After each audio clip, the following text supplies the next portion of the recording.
Hello, my name is Sarah Monsell, and I work at the English Language Center here at UTSA. In this video series, I'll show you how to apply to the International Graduate Pathway Program using the Liaison application portal.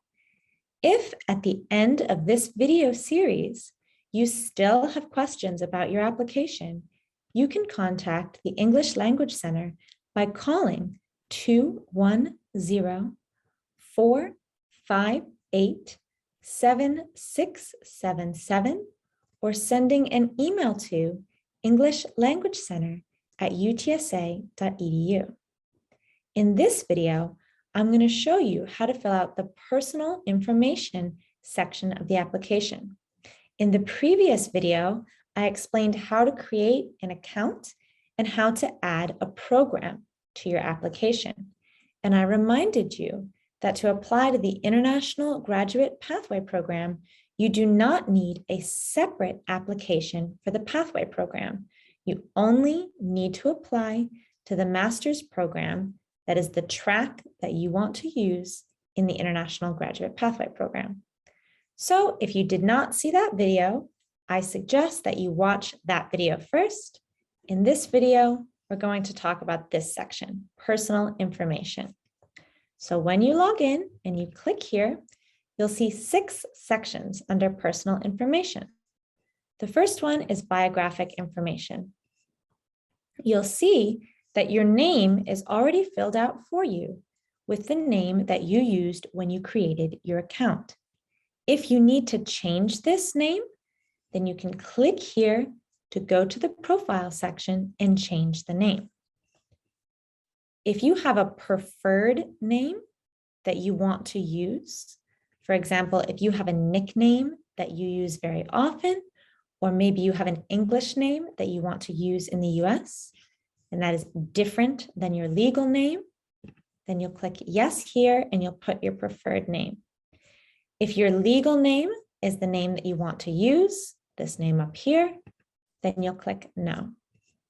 Alternative name. Do you have any materials under another name? For example, a maiden name, middle name, or nickname. So if you have other materials, for example, your transcript from your undergraduate studies that is in a different name, you will click yes here and put that name.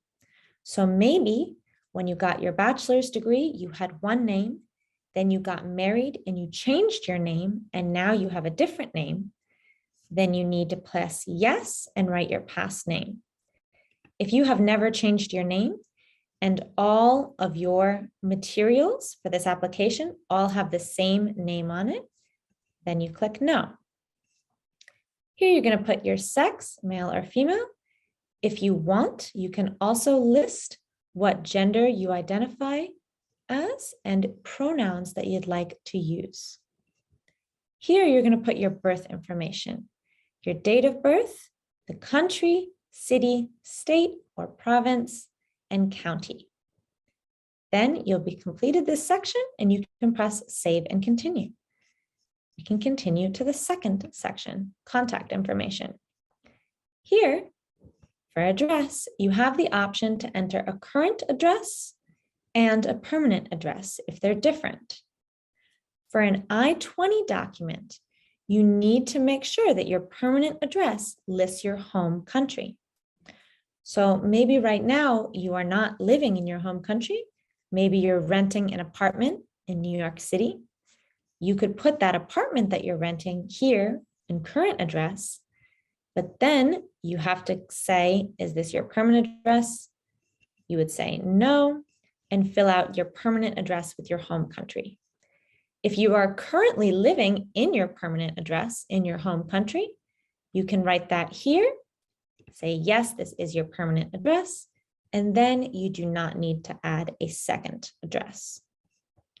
Your phone number and email are already filled in based on what you put when you created your application. If you need to change either of those, you click right here to profile selection. You'll go there and you can change it. Finally, in this section, it asks for emergency contact information. So an emergency contact is a person that you're going to list here And if anything happens to you, if you have any sort of emergency, this is the person who will be contacted. Usually people put a spouse, so their husband or wife, or a parent here. But you can also put another family member or a close friend. So you're going to put their first and last name, their phone number that they can be reached at, and then you're going to put their relationship to you. So is it your spouse? Is this person your parent? Are they your friend? Fill that out. You've completed this section, press save and continue. Then you'll go here to family information. If you want to add a parent or guardian, you can click add a parent or guardian. If you do not want to, then you can click the button that says opt out. I already clicked the opt out button, so that's why you see this. Okay, then citizenship information. Here, you're going to enter your U.S. citizenship status. Right? Are you a U.S. citizen, permanent U.S. resident, temporary U.S. resident, non-resident, or none of the above? After you fill that out, you'll then have to write your country of citizenship. Choose it from the list. If you have dual citizenship, so that means you are a citizen in 2 countries, then you will have to put yes, and right here, you're going to select your second country of citizenship. If you are only a citizen in 1 country, you'll put your country here and keep that no. Okay, visa information. Do you have a US visa? Yes or no? Additional questions regarding your visa. If you're currently in the US right now, do you plan to leave the US before enrolling at the university to which you're applying? So if you are in the US right now and you plan to go out of the US somewhere else before starting classes at UTSA, then you're going to put yes. If you are in the US and you plan on staying here until you start your classes at UTSA, then you put no. If you're not in the US right now, and you will not come before and then leave, you'll put no. Okay, then it's going to ask some questions about financial status. So here, expected source of financial support if you are or will be F1 or J1 status. So if you're going to be F1 or J1, you need to say what your source of finance. So how are you going to pay for this? Is it going to come from personal funds, your money and your family's money? Will it come from the government or some other means? Then here you have to enter how many US dollars you'll have in your possession when you arrive at the University of Texas at San Antonio. So make sure you're using US dollars when you enter this in here. How many US dollars will you be bringing, will you have in your possession when you arrive? This next question says, will you be bringing dependents?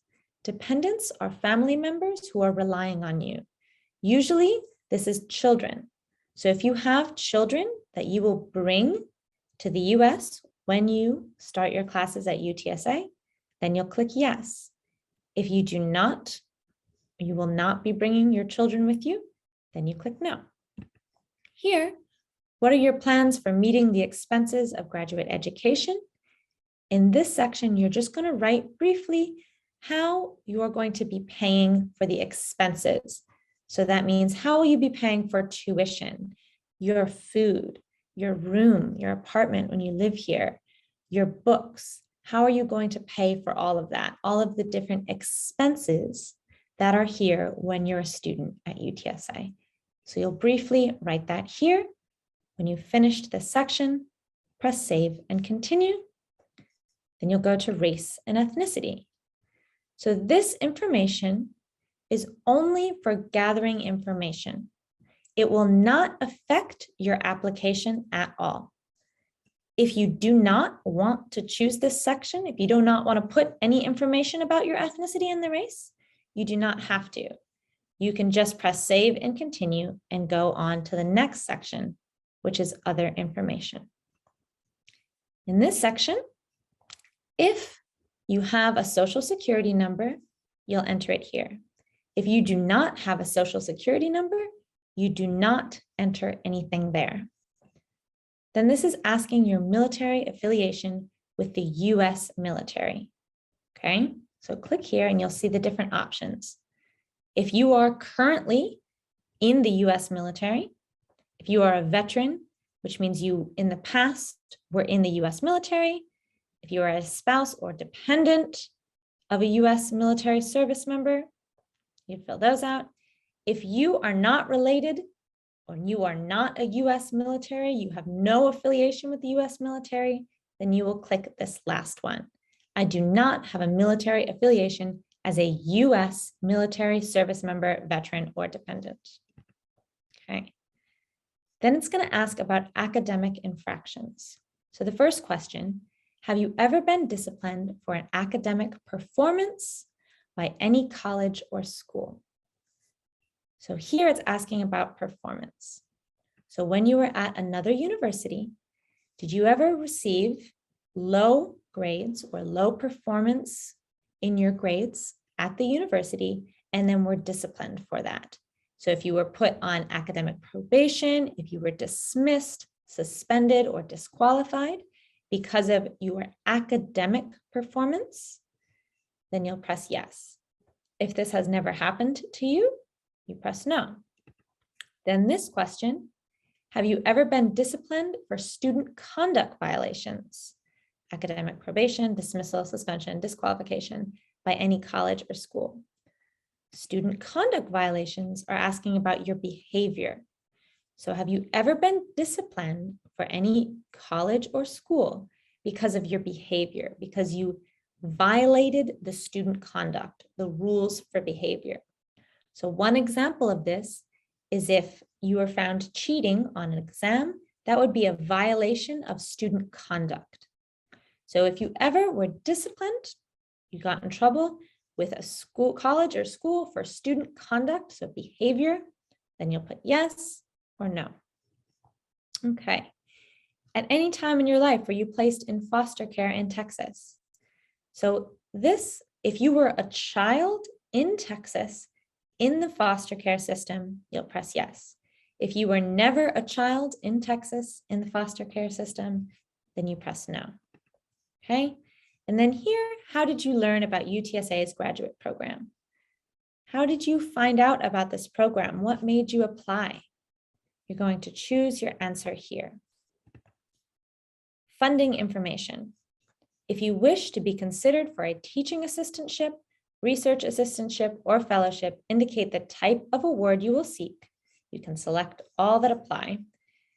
All right, so this is going to be asking about these if you want a graduate assistantship, or maybe if you want to do a teaching assistantship after your time in the graduate pathway program. You would not be doing any of these while you're in the graduate pathway program. This would be after you finish the graduate pathway program and you are fully in your major. Okay.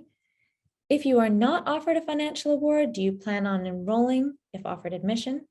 So this is asking if you are accepted into UTSA, but you are not offered a financial award, a scholarship, or some money from the university, will you still enroll? Will you still go to class? Yes or no? And then I intend to enroll full-time or part-time. Click Save and Continue. And those are now the 6 sections of the personal information part of the application. In the next video, I'll show you how to complete the academic history section of the application.